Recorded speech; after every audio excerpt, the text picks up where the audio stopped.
అందరికీ నమస్కారం అండి. Welcome to iView entertainments. నేను మీ శ్రావణి. తెలంగాణ జానపద సాహిత్యానికే కాకుండా అటు తెలుగు భాష సాహిత్యానికి కూడా కొత్త దారులు రూపాలు కూడా తీసుకొచ్చిన వ్యక్తి.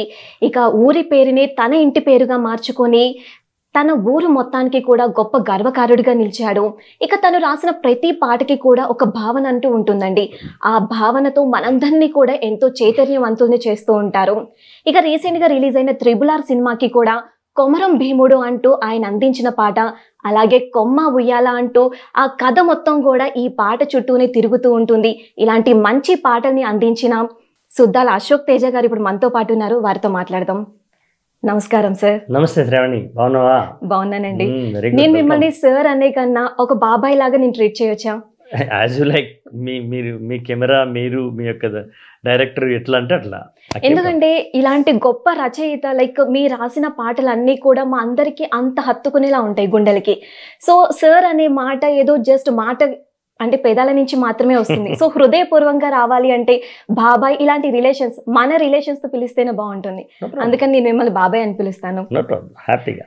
బాబాయ్ గారు, ఇప్పటిదాకా మీరు చాలా పాటలు రాశారు, కథలు రాశారు, ఇన్ని రాశారు. అయినప్పటికీ కూడా RRR సినిమా కోసం మీరు ఎంతగానో వెయిట్ చేశారు. ఎందుకని అసలు?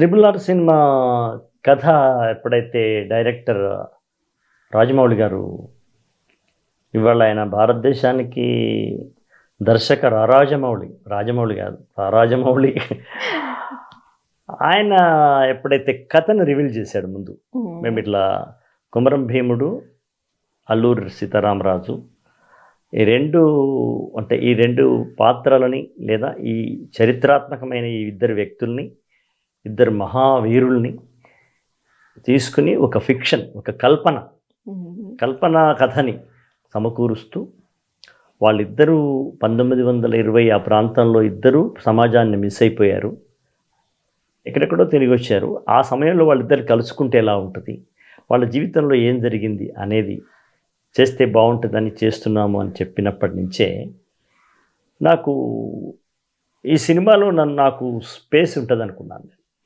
నాకు ఒక స్థలం ఉంది ఈ సినిమాలో. అంటే కథ చెప్పాక మీకు అనిపించింది? అంటే కథ ఆయన పేపర్లో ఆయన విడుదల చేశాడు. అది అప్పుడు నాకు అనిపించింది. నేను ఎప్పుడు రాజమౌళి గారు సినిమా ఎన్నో తీశారు కదా, ఆయన బాహుబలి తీశారు, ఇంకా ఎన్నో తీశారు కదా. ఏ సినిమాకు నేను ఆయన నుంచి నాకు కబురు వస్తుందని నేను వెయిట్ చేయలేదు. మనకి ఎట్లంటే ఇక్కడ సినిమా ఫీల్డ్లో మన అవసరం ఉంటేనే పిలుస్తారు. మనం ఏది రాస్తామో మనకంటే ఎక్కువ వాళ్ళకే తెలుసు. కనుక ఎప్పుడు నేను ఆయన నన్ను పిలుస్తాడని నేను వెయిట్ చేయలేదు. కాకపోతే రాజన్న సినిమా వాళ్ళ నాన్నగారు డైరెక్షన్ చేశారు. ఆ రాజన్న సినిమాలో కథ మా నాన్నది. సుద్దాల హనుమంతు జీవితంలో జరిగిన సంఘటనలు తీసుకుని అందులో కథ అల్లుకున్నారు. అప్పుడు ఒకానొక పాట నేను విజేంద్ర ప్రసాద్ గారికి రాసినప్పుడు ఆ పాట చిత్రీకరణ, ఆ పాట రాయించేటువంటి బాధ్యత కొడుకు అప్పచెప్పినాడు. అట్లా నాకు రాజమౌళి గారు పరిచయం తప్ప తన సినిమాలకు కానీ తన దర్శకత్వంలో కానీ నేను అంతవరకు రాలేదు. కానీ ఈ సినిమా ప్రకటించిన తర్వాత డెఫినెట్గా ఈ సినిమాలో నాకు చోటు ఉంటుంది అని ఒక ఊహాత్మకమైన ఆనందంలో ఉన్నాను. నా ఆనందాన్ని నిజం చేస్తూ ఆయన నాకు ఫోన్ చేయించారు. కిరవణ్ గారి మిసెస్ వల్లిమ్మ గారు చేశారు. అలా స్టార్ట్ అయింది మొత్తానికి. అందులో 3 పాటలు రాశా. విజేంద్ర ప్రసాద్ గారితో రాజన్న సినిమాతోనే మీ journey start sir? Vijayendra Prasad garu కథలు ఇచ్చిన ఇంకా వేరే సినిమాలు కూడా నేను రాశాను. ముందు కూడా రాశాను. ఆయన ఇంకా మన వైజయంతి అనే ఒక సినిమా తీశాడు, విజయశాంతి. బాలకృష్ణ గారితో ఒక సినిమా తీశాడు. ఆ సినిమా అవన్నీ రాశాను నేను. ఆయన నాతో పాటలు రాయించినాడు ఆయన. ఓకే. సో ఇప్పటిదాకా రాసిన సాంగ్స్ అన్నిట్లో కూడా మీరు రాసిన సాంగ్ ఏదంటే మీకు బాగా ఇష్టం? అంటే ఇప్పుడు ఫస్ట్ RRRలో వచ్చిన ఈ పాట కొమరం భీముడు పాట అనేది నా లైఫ్లోనే ఐఎమ్ ఎంజాయింగ్ దిస్ అప్లాస్. ఈ అద్భుతమైనటువంటి స్పందన ఈ 29 ఏళ్ల సినిమా జీవితంలో ఇదే మొదటిసారిగా ఉంది. నాకు నేషనల్ అవార్డు వచ్చిన పాట కూడా, నా నేషనల్ అవార్డు వచ్చిన పాట కంటే కూడా ఈ పాటకి నేను అనుకోలేదు యూత్ కూడా దీనికి కనెక్ట్ అవుతారని అనుకోలేదు. యూత్ అని కాదు, పిల్లలని కాదు, తర్వాత పెద్దవాళ్ళని కాదు, 60 క్రాస్ అయిన వాళ్ళు కాదు, ఆడ మగవాళ్ళు, పిల్లలు. ఇంకా కొమ్మ ఉయ్యాలో అయితే అదొక ప్రత్యేకమైనటువంటి అదనమాట. ఇలా ఇంత స్పందన నేను ఊహించింది కాదు. కానీ పాటలు చాలా బాగా రాశామని నేను, కీరవాణి గారు, రాజమౌళి గారు, విజేంద్ర ప్రసాద్ గారు సమక్షంలోనే పాటలు బాగా వచ్చినాయని అనుకున్నాము. కానీ ఇంత బ్లాస్ట్ అవుతాయని చెప్పేసి నేనైతే అనుకోలేదు. బట్ కొమరం భీముడి మీద నాకు కొంచెం ఆశ ఎక్కువనే ఉండే. నేను చాలా చాలా బాగా థింక్ చేసి రాశాను. అది నేను గురిపెట్టి రాశాను. ఆ గురి తగిలిందని నేను భావిస్తున్నాను. అదే ఆ పాట ఒక్కొక్క వర్డ్ కి కూడా ఒక్కొక్క మీనింగ్ ఉంది అని చెప్పి కూడా మీరు అన్నారు వేరే ఇంటర్వ్యూస్ లో కూడా. సో ఆ పదాలన్నీ లైక్ మీ ఎక్స్పీరియన్స్ వల్ల మీకు అలా వచ్చినాయా? అంటే నేను తెలంగాణలో పుట్టినవాడినే కదమ్మా. నేను మా నాన్న, మా తాతలు, మా పూర్వీకులందరూ తెలంగాణలో పుట్టినోళ్ళే కదా. కాబట్టి ఈ తర్వాత మా నాన్న సుద్దాల హనుమంతు కానీ, మా అమ్మ జానకమ్మ కానీ వాళ్ళు ఉద్యమంలో పనిచేసిన వాళ్ళు కదా. 1944 నుండి, అంటే నేను ఎప్పుడో ఇంకా 15-16 ఏళ్ళకి పుడతామనగా అప్పుడే మా నాన్న అమ్మ వాళ్ళు నైజాం రాజు వ్యతిరేకంగా పోరాటం చేసిన వాళ్ళు. నాన్న తుపాకీ పట్టుకుని విప్లవ పోరాటం చేసినవాడు, గన్ పట్టుకున్నాడు, పెన్ పట్టుకున్నాడు, ఆయన పెన్ వారియర్ ఆయన. సో ఆ వారసత్వం నాకు ఉంది. ఎక్కడో వాళ్ళ వారసత్వంతో పాటు వాళ్ళ పోరు తత్వం కూడా లోపల ఉంటుంది కదా బ్లడ్లో. అలా ఉండడము కూడా ఒక కారణం. పోతే నేను తెలంగాణలో పుట్టడం వల్ల నాకు వచ్చిన అదనపు శక్తి ఏంటి అంటే, నేను ప్రజాబాహుళ్యంలో పెరిగాను, ప్రజలతో బాగా సంబంధాలు. మా ఇల్లు అట్లా ఉండేది, మా అమ్మ, మా నాన్న, పార్టీ అదంతా. కాబట్టి నాకు ప్రజల భాష ఏంటో తెలుసు, ప్రజల పదజాలం ఎలా ఉంటుంది, ప్రజల భావజాలం ఎలా ఉంటుంది, ప్రజలు కోపం వస్తే ఎలా ఎక్స్ప్రెషన్ చేస్తారు, బాధ వస్తే ఎలా ఎక్స్ప్రెషన్ చేస్తారు, వాళ్ళ యొక్క అభివ్యక్తి ఎలా ఉంటుంది, వాళ్ళ వ్యక్తిత్వాలు తెలుసు, వాళ్ళ అభివ్యక్తిత్వాలు కూడా తెలుసు. ప్రకటన, అభివ్యక్తి అంటే ఇదంతా ఉమ్మడి కుటుంబాల వల్ల మీకు బాగా ప్రకటన. అంటే ఉమ్మడి కుటుంబం అని కాదు, నేను ప్రజలతో పాటు మా అమ్మ నాన్న ఉన్నారు కాబట్టి తెలిసింది. ప్రజలతో మమేకమై వాళ్ళు ఉన్నారు, ప్రజా ఉద్యమాల్లో ఉన్నారు. స్వతంత్రం వచ్చిన తర్వాత కూడా, నైజాం రాజు పాలన అయిపోయిన తర్వాత కూడా ప్రజా సమస్యలనే తమ సమస్యలుగా భావించినటువంటి పార్టీలో వాళ్ళు ఉన్నారు.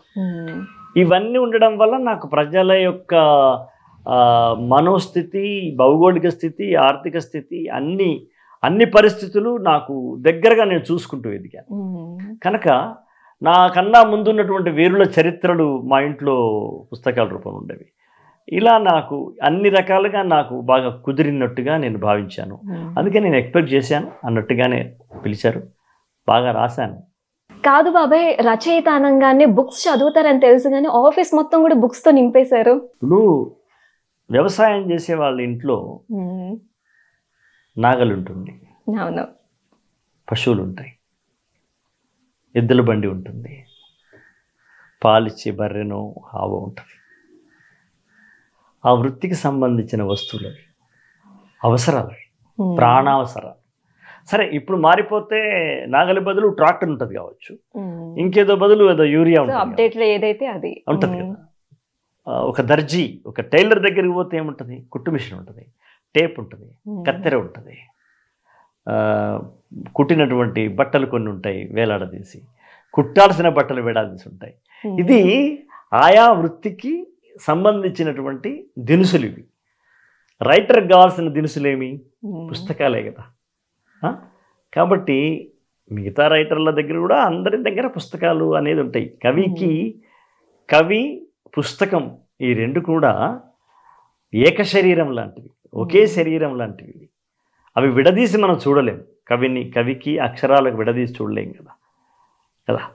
ఇప్పుడు నేను ఒకటి రాయాలి అంటే నాకన్నా మహాద్భుతంగా రాసినటువంటి ఒక నన్నయ్య నుండి నారాయణ రెడ్డి గారి దాకా ఉన్నారు, ఒక కందుకూరి వీరేశలింగం నుండి ఒక ఎండమూరి వీరేంద్రనాథ్ దాకా ఉన్నారు, లేదా నన్నయ్య నుండి నా దాకా ఉన్నారు, అనేక మంది ఉన్నారు కదా. వీళ్ళందరినీ మనం చదవకపోతే మనకి ఎలా తెలుస్తుంది, ఒక ఎక్స్ప్రెషన్ ఎలా తెలుస్తుంది, ఏ భావాన్ని ఎలా ఎక్స్ప్రెషన్ చేయాలి, పద్యంలో ఎలా, పాటలో ఎలా, మాటలో ఎలా, నవలలో ఎలా, కథలో ఎలా, ఇవన్నీ తెలుసుకోవాలంటే నేను నా చుట్టూ పుస్తకాలు ఉండాలి. అట్లాగే పుస్తకాలంటే నాకు కొన్ని పదాలకు అర్థాలు తెలుసుకోవడానికి నిఘంటువులు ఉండాలి, కొంత వేరే వేరే సాహిత్యం ఉండాలి, బెంగాలీ సాహిత్యం ఉండాలి, ఒక టాల్స్టాయ్ రాసిన ఒక పుస్తకాలు ఉండాలి, ఇవన్నీ ఉన్నాయి కదా. ఇవన్నీ నాకు అన్నదానం చేస్తాయి, రక్తదానం చేస్తాయి, పదదానం అనుకోవాలేమో, ఇవన్నీ ప్రాణదానం కూడా చేస్తాయి. ఓకే. కనుక ఇవన్నీ నాకున్నటువంటి ఆస్తులు పాస్తులు ఇవే కదా, అందుకనే ఉంటాయి. మీకు ఎప్పుడైనా అనిపించిందా బాబాయ్, శ్రీశ్రీ గారు, వేటూరి గారి తర్వాత జాతీయ అవార్డు మీకే దక్కింది? నేను అంటే చిన్నప్పుడు నాకేం అనిపించలేదు, కానీ నేను సినిమాలకు వచ్చే ముందు మాత్రం, నేను మెట్టిపల్లిలో టీచర్గా ఉన్నప్పుడు నేను సినిమాలకు వద్దామని నిర్ణయించుకుని ఇంకా నేను బయలుదేరి ఉద్యోగాన్ని, గవర్నమెంట్ జాబుని నేను వదిలేసి ఆ పిల్లలతో కూర్చోబెట్టి నేను ఒక మీటింగ్ పెట్టినప్పుడు నేను సరదాగా అన్నాను ఆ పిల్లలతో, పోతే 3 సంవత్సరాల్లో నంది అవార్డు తీసుకుంటాను, ఒక 5 ఏళ్లలో నేషనల్ అవార్డు తీసుకుంటానని సరదాగా చెప్పా. కాకపోతే 3 ఏళ్లకు నంది అవార్డు వచ్చింది, కానీ 5 ఏళ్లకు నేషనల్ అవార్డు రాలా, 9 ఏళ్ళు పట్టింది. నేను సైతం ప్రపంచాగ్నికి సమిధనొక్కటి ఆహుతిచ్చాను. Okay. So but I got. Suddala Ashok Teja garu వారికి అవార్డు అందించవలసిందిగా వేదికపై ఉన్న అతిథుల్ని కోరుతున్నాము. సీట్ అలా కొంచెం నా మీద నాకు కొంచెం ఎక్కువ నమ్మకమే. నేను ఇతరుల నమ్మకాల మీద కాదు, నా మీద నాకు నమ్మకమే ఎక్కువ. అది చిన్నప్పటి నుంచి ఉంది, అది బహుశా నన్ను ఇట్లా నడిపించింది. నా మీద నాకు నమ్మకం ఏర్పడడానికి మా అమ్మ కారణం. అమ్మగారు. నేను కవిగా కావడానికి మా నాన్న కారణం కావచ్చు, ఆయన రాసిన పాటలు కావచ్చు, ఆయన సేకరించిన పుస్తకాలు చదవడం కావచ్చు. కానీ నా మీద నాకు ఒక నమ్మకం, నా మీద నాకు ఒక గౌరవం, నన్ను నేను ప్రేమించుకోవడం అనేది మా అమ్మ నుంచి నేర్చుకున్నాను.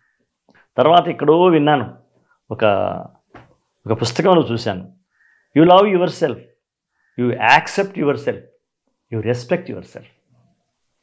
మనల్ని మనం ప్రేమించుకోవాలి, మనల్ని మనం అంగీకరించుకోవాలి, మనల్ని మనం గౌరవించుకోవాలి. నీకు నీ మీద నీకే అగౌరవం ఉంటే, నీ పాట మీద నీకే డౌట్ ఉంటే ప్రపంచం ఎందుకు తీసుకుంటుంది ఆ పాట నిన్ను? కాబట్టి అలా అది నాకు చిన్నప్పటి నుంచి మా అమ్మ ద్వారా నాకు వచ్చింది. హమ్ కిసీసే కమ్ నహీ బేటా అనేది మా అమ్మ. మనం ఎవరికంటే కూడా తక్కువ కాదు నాన్న, ఎవరికంటే ఎక్కువ కాదు, ఎక్కువని కాదు, వాళ్ళకంటే ఎక్కువ మనం అని మనం అనుకుంటలేము. వాళ్ళకంటే ఎక్కువ వీళ్ళకంటే ఎక్కువ కాదు, కానీ ఎవరికంటే కూడా తక్కువ మాత్రం కాదు. అర్థమైంది కదండి? నిన్ను నువ్వు ఎక్కువ అంచనా వేసుకోవడం ఎంత తప్పో, నిన్ను నువ్వు తక్కువ అంచనా వేసుకోవడం కూడా అంతకన్నా పెద్ద తప్పు కదా. ఎందుకు మనకు దాన్ని ఏమంటారు, ఆ సభాపిరికి తనం, ఆ బేలతనం ఎందుకు? లెటస్ మనకి ఏదైతే వచ్చో అది వచ్చు, ఏదైతే రాదో అది రాదు, ఎవరికి అన్ని రావు, అంతే కదా. నాకు వచ్చేది నాకు వస్తుంది. కాబట్టి ఇప్పుడు నన్ను తీసుకుపోయి క్రికెట్ గ్రౌండ్లో పెట్టేసేసి నువ్వు ఒక సిక్సర్ కొట్టు అంటే నేను రాదని చేతులు ఎత్తేస్తాను. కానీ నాకు ఒక పెన్ ఇచ్చి నన్ను ఒక పాట రాయమంటే నేనెందుకు వెనక రాసేస్తాను కదా. అలాగే మీ అమ్మ నాన్నలు ఉన్నప్పుడు విప్లవానికి ఇప్పుడు ఉన్న విప్లవానికి ఏమైనా తేడాలు ఉన్నాయా? అంటే ఇప్పుడు ఏం విప్లవం ఉందనుకుంటున్నారు మీరు? ఇప్పుడు ఏదో ఒక లైక్ కరప్షన్ కానీ ఇలా ఏదో ఒకటి అవుతూ ఉంటుంది. వీటన్నిటిని ఎదుర్కోవాలి అంటే మీ తల్లిదండ్రులు ఉన్నప్పుడేమో విప్లవానికి గన్ను పట్టుకొని ఇలా చేశారు, ఇప్పుడు ఉన్న దానికి విప్లవంగా రావాలి అంటే ఏం చేస్తే బాగుంటది? అంటే కాదు, విప్లవము గన్ పట్టుకోవడం అనేది మా నాన్నతోని స్టార్ట్ అవ్వలేదు. అంతకన్నా ముందు ఆంగ్లేయుల మీద గన్ పట్టుకున్న వాళ్ళు, తుపాకీ ఎత్తిన వాళ్ళు ఉన్నారు కదా. ఉన్నారు. సుభాష్ చంద్రబోస్ కావచ్చు, భగత్ సింగ్ కావచ్చు, లేకపోతే ఝాన్సీ లక్ష్మీబాయి కావచ్చు, ఉన్నారు. అట్లాగే కాకతీయులకు వ్యతిరేకంగా ఆయుధాలు పట్టుకున్నటువంటి సమ్మక్క సారక్కలు ఉన్నారు కదా. విప్లవం తెలంగాణకి ఏం కొత్త కాదు. కాబట్టి భూమి కోసం, భుక్తి కోసం, బానిస ప్రజా విముక్తి కోసం ఎప్పుడు తెలంగాణ నరాలలో రక్తం ఉప్పొంగుతూనే ఉంటుంది. ఆ క్రమంలో నాన్న నైజాం రాజుకు వ్యతిరేకంగా విప్లవం తుపాకీ పట్టుకుని పోరాటం చేశారు. ఆ తర్వాత మా నాన్న వాళ్ళు ఆగిపోయారు, స్వతంత్రం వచ్చినాక ఆగిపోయారు. కానీ తర్వాత మళ్ళీ కొనసాగింది కదా. అది నక్సలైట్ ఉద్యమమా లేకపోతే మావోయిస్ట్ ఉద్యమమా, ఒక విప్లవ పోరాటం అనేది ఒక బెల్ట్ నడుస్తూనే ఉంది కదా, ఇప్పటికీ ఉంది కదా. కానీ ఇప్పుడు బాగా సన్నగిల్లింది కావచ్చు, లేకపోతే ఇప్పుడు కొంచెం అణిగిమణిగి ఉంది కావచ్చు, చల్లారింది, చల్లార్చారు కావచ్చు. ఇప్పుడు పెద్ద విప్లవం ఉందని నేను అనుకోవటం లేదు. ఇప్పుడు తుపాకులు పట్టుకొని బయలుదేరి వెళ్తుంది విప్లవం అయితే ఇప్పుడు నాకు అనిపించట్లేదు. అది కనుక అవినీతి రాజకీయంగా కావచ్చు, ఆర్థికంగా కావచ్చు, లేకపోతే అనేక రకాలుగా అవినీతి కానీ, ప్రజల మీద దౌర్జన్యం కానీ, అది కనబడే దౌర్జన్యం కావచ్చు, కనపడని దౌర్జన్యం కావచ్చు. భౌతికంగా అనగదొక్కడం వేరు, మానసికంగా దోచేయడం వేరు, ఆర్థిక దోపిడీ వేరు, శారీరక దోపిడీ వేరు. ఇవన్నీ ఇవాళ అంత నొప్పి కలిగించేటువంటి విషయాలు మనకు కళ్ళెదుట కనపడకపోవచ్చు, కానీ అనేక రూపాలలో దోపిడీ సాగుతూనే ఉంది కదా. దానికి వ్యతిరేకంగా ఉన్నవాళ్ళు వీళ్ళు పోరాటం చేస్తూనే ఉన్నారు. కనుక ఇప్పుడు విప్లవంలో తేడా ఏమిటి అని అనుకోవాల్సి వస్తే, ఇప్పుడు ప్రజలు సాయుధ విప్లవానికి అంతగా సంసిద్ధంగా లేరు అనేదే నాకు అర్థమైన పర్సనల్ అభిప్రాయం. కొంతమంది దాన్ని ఏకీభవించకపోవచ్చు, కానీ నేను గమనించిన అంశాలలో అది పెద్దగా ఇప్పుడు ప్రజలలో లేదు అనేది నా ఉద్దేశం. ఏంటంటే బాబాయ్, మీరు మీ పెన్నుతో లైక్ బానిసత్వాన్ని కానీ అణిచివేతని కూడా మీరు విప్లవంగా మీ పాట ద్వారా చూపిస్తున్నారు. దాని ద్వారా ప్రజలందరికీ చైతన్యం వస్తుంది. సో అలానే తీసుకొచ్చే చైతన్యం అనేది ఇప్పుడే కాదు, నేను సినిమా ఇండస్ట్రీకి వచ్చిన కొత్త నుంచి కూడా ఒసే రామలమ్మ ఏంటి, మా దాసనారాయణరావు గారు సినిమా, నాకు ఆ సినిమాతోనే కదా నాకు అసలు నేను మొట్టమొదటి ఫేమస్ అయింది ఒసే రామలమ్మతో. కానీ అవే సినిమాలు పదే పదే ఎవరు తీయరు కదా. ఆ తర్వాత మళ్ళీ మేము సినిమా రైటర్గా వచ్చినామంటే అన్ని రకాల సినిమాలు మేము పాటలు రాయాలి కదా. కాబట్టి అలా రాసుకుంటూ వస్తున్నాము. ఎక్కడైనా ఒక అవకాశం దొరికితే, ఒక అద్భుతమైన ప్రజలలో చైతన్యం తీసుకురావడానికి, ఇప్పుడు కొమరం భీము లాంటివి కావచ్చు, లేదా ఒకటే జననం ఒకటే మరణం లాంటిది కావచ్చు, ఇలా అనేక సందర్భాలలో మనం ప్రజలలో ఒక విశ్వాసాన్ని, ఒక వికాసాన్ని, ఒక విప్లవ తత్వాన్ని, ఒక తిరుగుబాటు ధోరణిని, ఒక ధిక్కారాన్ని ప్రకటించే ఆ లక్షణాలు ఉన్నటువంటి సన్నివేశం మనకు వస్తే, నేను మా నాన్న వారసత్వం నాకుంది కాబట్టి నేను అద్భుతంగా రాస్తాను, ఆ విషయంలో డౌటే లేదు. కానీ ఇప్పుడు అంతగా తుపాకీ పట్టుకునేంతగా ఇప్పుడు ఉందా అనేది నాకు సంశయంగా ఉంది. ప్రజలు దానికి ఇప్పుడు సిద్ధంగా లేరు, అసలు సిద్ధంగా లేరు. అసలు ఏ వయసులో మీరు పెన్ను పట్టుకున్నారు బాబాయ్? అంటే నేను చాలా చిన్న వయసులో, ఏదో ప్రైమరీ స్కూల్లోనే 4వ తరగతి ఆ టైంలోనే నేను ఏదో వచ్చి రాకుండా పాటలు రాశాను.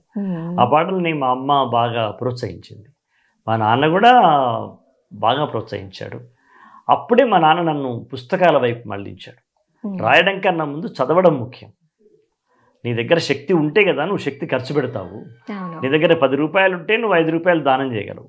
నీ దగ్గర 1 రూపాయి కూడా లేనప్పుడు నువ్వు 5 రూపాయలు ఎలా ఇస్తావు అనేది ఒక సూత్రం ఉంది కదా. కాబట్టి నువ్వు బాగా కవిత్వంలో పెట్టాల్సిన భావజాలం నువ్వు పెట్టాలనుకుంటే ఇప్పుడు ఉన్నది సరిపోదు. నువ్వు చదువుకుంటూ ఉండు. మామూలుగా నువ్వు నీ అకాడమిక్ చదువుతూనే ఇంకా విపరీతమైన పుస్తకాలు మన ఇంట్లో ఉన్నాయి, అవి చదువు. ఇక ఆ తర్వాత రాయడం లేదు, చదవడమే ఎక్కువ చేశారు? లేదు, రాయడం ఎప్పుడు మానుకోలేదు. నేను చదువుతూ రాసుకున్నాను. అట్లా దాంట్లో తేడా కనిపించింది నాకు. చదవక రాయడంలోను చదువుతూ రాయడంలో తేడా కనిపించింది. ఏం తేడా కనిపించింది అంటే విషయం అనేకమైన పోలికలు. ఇప్పుడు శ్రీశ్రీ గారి చదివినప్పుడు రేచుల వలను, త్రాచుల వలను, ధనుంజయుల వెళ్ళి కథలంటి, హోమ జ్వాలల భుగభుగలు ఇట్లానే ఉన్నాయి కదా. అంటే మనం ఒక తిరుగుబాటుని, ఒక విప్లవాన్ని చెప్పాలంటే ఇన్ని రకాలుగా చెప్పాలి. త్రాచుల్లాగా, రేచుల్లాగా, అర్జునుల్లాగా బయలుదేరాల. అది ఎట్లా ఉండాలంటే మనం చూపించేది ఎర్ర బావుట నిగనిగలు, హోమజ్వాలల భుగజుగలు, ఒక యజ్ఞం మండుతుంటే వచ్చే భుగభుగ అనేది ఉండాలని ఆయన పుస్తకంలో నేర్చుకున్నాం. అంటే ఒక ప్రకటనకు ఇన్ని అవసరమా, ఇన్ని ప్రతీకలు కావాలా, అంటే ఒక భావాన్ని వ్యక్తం చేయడానికి ఇన్ని రకాల పదాలు కావాలా, ఇన్ని రకాల అభివ్యక్తి కావాలా, ఇన్ని ఉదాహరణలు కావాలా, ఇన్ని ఉపమాలంకారాలు ఉండాలా అన్నది కదా.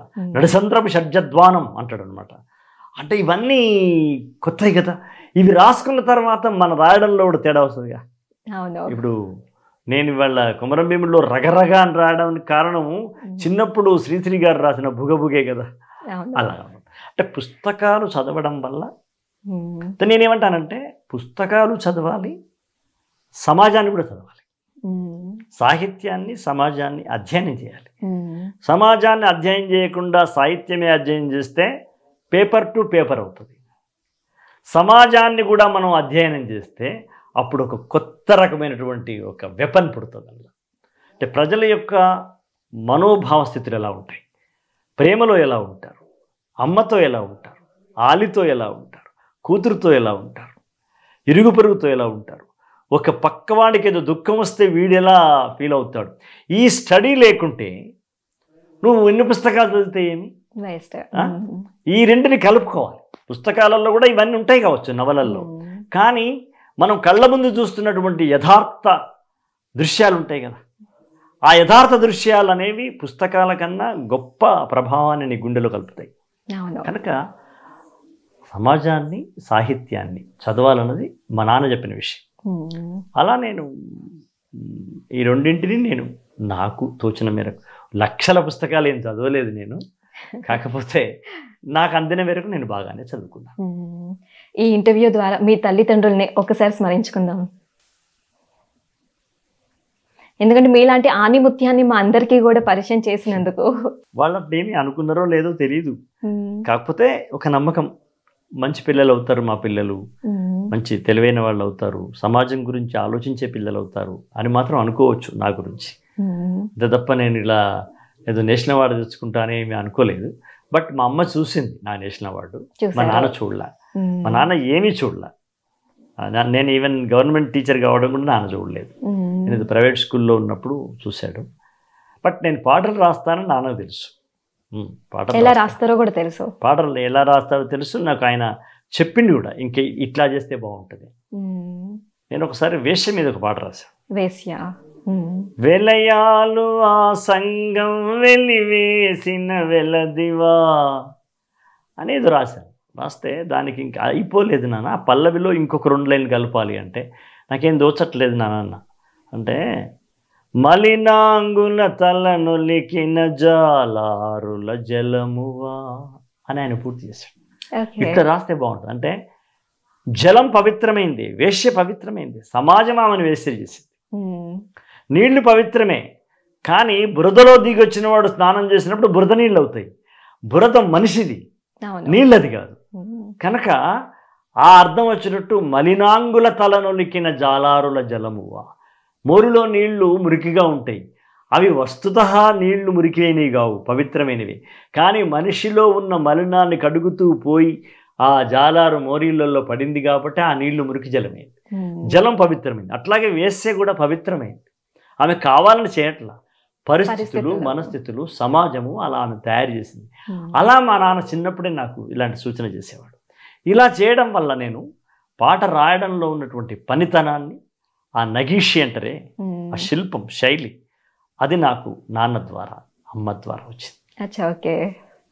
అండ్ ఇంకా మీరు వేరే ఇంటర్వ్యూలో కూడా చెప్పారు, లైక్ ఈ కొమరం భీముడు పాట రాస్తున్నప్పుడు ఇంకా కంప్లీట్ కాలేదు, ఇంకొక లైన్ అన్నారు రాజమౌళి గారు. అవునా? సో ఇక్కడ మీ నాన్నగారు నేర్పింది బాగా యూజ్ అయినట్టు. బాగా యూజ్ అయింది. అంటే ఇప్పుడు మనం ఒక ఎత్తులో రాస్తాం, ఈ ఎత్తులో రాస్తాం. ఏ ఎత్తులో రాయాలి అంటే ఇంకా పైన ప్లేస్ లేదు అన్నంత ఎత్తులో రాయాలి. పైన ప్లేస్ ఉంది అంటే ఇంకెవరో రాయగలరు అనమాట, అంతే కదా. అంతే. కాబట్టి మనమే ఇంకా ఫైనల్గా రాసినామంటే ఇంతకన్నా మేము ఏం రాయలేదు బాబు అని చేతులు ఎత్తేయాలి ఎవరైనా చూస్తే. ఒక పదం మనం వేస్తే ఈ పదం తీసేసి ఇంకెవరిని ఆలోచించడానికి ఆయన 1,00,000 పదాలు వెతికినా కూడా మళ్ళీ ఈ పదమే కనబడాలి అతనికి. వాడు అశోక్ రాసింది ఆ పదమే కరెక్ట్, మనం వేరే ఏ పదం వేద్దామన్నా కుదురుతలేదు అని మళ్ళీ మన పదం తీసుకొచ్చి మనం అందులో వేసేంత గొప్ప పదం మనం ఉపయోగించాలి. ఇది నేను నాన్న నుంచి నేర్చుకుంటున్నాను. కాబట్టి రాజమౌళి గారు ఆ మాట అనగానే పుడమి తల్లికి జనమారణమిస్తివీరు అనేటువంటి వాక్యం అక్కడదక్కడ రాయడం జరిగింది. ఇట్లా ఎప్పుడు జరుగుతుంటుంది. ఇప్పుడు మా దాసనారాయణరావు గారు ఉండేవాడు, నేను ఏదైనా పాట రాసుకపోతే చూసి ఇది బాగలేదు అనకపోయేవాడు ఆయన. ఇది సుద్దాల అశోక్ తేజ రాసినట్టు లేదురా అనేవాడు. ఎందుకని అంటే బాగలేదని అర్థం. అచ్చా, బాగలేదనే మాట అంటే నేను బాధపడతానని, ఇది అశోక్ తేజ రాసినట్టు లేదురా, వేరే వాళ్ళు రాసినట్టుంది మామూలుగా అన్నాడు. అమ్మో, అదే పెద్ద తిట్టు నాకు, అదే ఒక పెద్ద మందలింపు, విమర్శ. వెంటనే తీసుకొని ఓకే సార్ మళ్ళీ రాస్తాను చెప్పి మళ్ళీ రాసుకుపోయాడు. అప్పుడు ఇది మా అశోక్ తేజ అంటే ఇట్లా ఉండాలా అని అనేవాళ్ళు. అలాంటి ఒక మహానుభావుల యొక్క తర్ఫీదు, ఒక వందే మాతరం శ్రీనివాస్ లాంటి వాడు. ఇలా సంగీతం సాహిత్యం తెలిసినటువంటి దర్శకులు, సంగీత దర్శకులు, కీరవాణి లాంటి వాళ్ళు, ఇలా అనేక మంది కలయిక వల్ల మనం ఇంకా రోజు రోజుకు మనం పదునెక్కుతాం కదా. మన దగ్గర ఉన్న వెపన్ తయారు చేసుకొని పోయినాం ఈ పుస్తకాలు నాన్నను వీళ్ళందరి వల్ల. ఆ వెపన్ మరింత మరింత రోజు రోజుకు పదునెక్కాలి, చిలుమెక్కొద్దు. చిలుమెక్కితే ఆయుధం పాడైపోద్ది, పదునెక్కితే ఆయుధం పరవశించిపోద్ది. కాబట్టి ఆ పదునెక్కడానికి అనేక మంది దర్శకులు, అది దాసరి నారాయణరావు గారి నుంచి మద్రాసులో శంకర్ గారు కావచ్చు, లేదా మన దగ్గర ఉన్న శంకర్ కావచ్చు, నేను రాసిన దాదాపు 1600 సినిమాల దర్శకులు కావచ్చు, సంగీత దర్శకులు కావచ్చు, నాకు వాళ్ళు వీళ్ళే కాకుండా నాకు బయట నేను సాహిత్యం రాస్తాను కాబట్టి, అనేకమైన పోయిటరీ పుస్తకాలు తీసుకొచ్చాను కాబట్టి, నాకు అనేక మంది నాకు సాహితీ మిత్రులు ఉన్నారు. కాబట్టి అనేక మంది అంటే ఇంక చాలామంది, నారాయణ రెడ్డి గారు కావచ్చు, ఇంకా వేరే వాళ్ళు కావచ్చు, నా మిత్రులు, నా బాల్య మిత్రులు, వాళ్ళందరూ కూడా నన్ను సవరించే వాళ్ళు ఉన్నారు. ఇది ఇంకా బాగా రాస్తే బాగుంటుంది. వీళ్ళందరి కలయికలోంచి ఆవిర్భవించినటువంటి ఒక ఆయుధం పేరే సుద్దాల అశోక్ తేజ. మీరు గవర్నమెంట్ టీచర్ అన్నారు కదా బాబాయ్, అంటే టీచర్ గానే ఎంతో మంది విద్యార్థుల్ని ఇంకా చైతన్యవంతులు చేయొచ్చు, మరి దాన్నే కంటిన్యూ చేయాలని ఎందుకు అనుకోలేదు అసలు? అంటే అప్పుడు నాకున్నటువంటి ప్యాషన్ పాట. నేను ఉండేదేమో కరీంనగర్ జిల్లాలో దూరంగా ఉద్యోగం చేస్తున్నా, సినిమా మద్రాసు, ఈ రెంటికి బ్యాలెన్స్ నాకు కుదరలా. నేను కనీసం హైదరాబాద్లో ఉంటే ఏమన్నా కుదిరేదేమో, కుదరలేదు. పాఠమా పాటనా అన్న మీమాంస నన్ను ఎదుర్కొన్నది. ఆ ఎదుర్కొన్నప్పుడు నేను పాట వైపే లొంగాను. అప్పుడు నేనేమనుకున్నానంటే, తరగతి గదిలో ఉన్న 60 మందికి పాఠం చెప్పడం ఒక ఎత్తు, 6 కోట్ల మంది ప్రజలకి పాట చెప్పడం ఒక ఎత్తు. ఈ రెంటిలో నేను 6 కోట్ల మంది వైపే మొగ్గు చూపాను. అయితే ఇంకొకటి ఏంటంటే, ఆ బాధ మాత్రం ఉంది. నేను నా విద్యార్థుల్ని మిస్ అయ్యాను, నేను అనేక మంది విద్యార్థుల్ని నేను నా అనుభవాన్ని చెప్పేటువంటి అవకాశాన్ని కోల్పోయానని అనే బాధ, ఆ మిస్ అయ్యాననే బాధ ఉంది. కానీ నేను అది ఆ డిటాచ్మెంట్తో వదులుకొని రావడం వల్ల నేను చాలా చేయగలిగాను నా పాటల ద్వారా అన్న ఆనందము, తృప్తి, సంతృప్తి కూడా నాకు ఉంది. ఇప్పుడు నార్మల్గా విద్యార్థులు అందరూ మీ ముందున్నారు, వాళ్ళకి ఏమైనా చెప్పాలంటే అసలు ఏం చెప్తారు? ఇప్పుడు ఉన్న విద్యార్థులకి మనం చెప్పాల్సింది ఏముందిలే, కానీ ఎప్పుడు విద్యార్థే కదా. అంటే ఇప్పుడు నేను హై స్కూల్లో యూపీఎస్లో పనిచేసిన వాడిని, నాకు చాలా చిన్న పిల్లలు వాళ్ళకు చాలా కష్టపడి నేను వాళ్ళ స్థాయికి దిగి చెప్పేవాడిని. రామాయణం చెప్పినా ఏం చెప్పినా. అలాగే ఒక బిఏ విద్యార్థికి చెప్పడం వేరు, ఒక ఎంఏ విద్యార్థికి చెప్పడం వేరు. ఇవాళ నేను పాటలు రాసేటప్పుడు నా ఎదురుగా ఉన్న వాళ్ళందరూ బాగా స్కాలర్లు అయినటువంటి విద్యార్థులనే అనుకుంటాను. నేను ఒక రీసెర్చ్ స్కాలర్స్కు నేను పాట చూపిస్తున్నాను అనుకుంటాను. వాళ్ళని స్టూడెంట్స్ అని అనడానికి లేదు. ఇవాళ సమాజం అంతా ఒక రీసెర్చ్ స్కాలర్స్కి నేను ఇవాళ నా పాట వినిపిస్తున్నాను అన్న ఒళ్ళు దగ్గర పెట్టుకొని, కళ్ళజోడు సవరించుకొని జాగ్రత్తగా చెప్పే ప్రయత్నం చేస్తాను, రాసే ప్రయత్నం చేస్తాను. ఈ సినిమాలు ఇవే కాకుండా ఇంకా చదువుకి సంబంధించి అక్షర ఉజ్వల అన్న వాటికి కూడా మీరు పాటలు రాశారు. ఆ పాట ఒకసారి ఇప్పుడు అది ఆ రోజులలో మంటల పత్రికలో వచ్చింది. అది ప్రభాకర్ గారే దానికి సంపాదకుడు పైన. నిజాం వెంకటేశం గారు నా దగ్గర ఆ పాట విని అది తీసుకుని పోయి, నిజాం వెంకటేష్ గారు అంటే తెలుసు కదా, జగిత్యాల అవుతుంది, ఇప్పుడు హైదరాబాద్ ఉంటున్నారు. ప్రభాకర్ గారు అంటే మంటల పత్రిక ప్రభాకర్ గారు.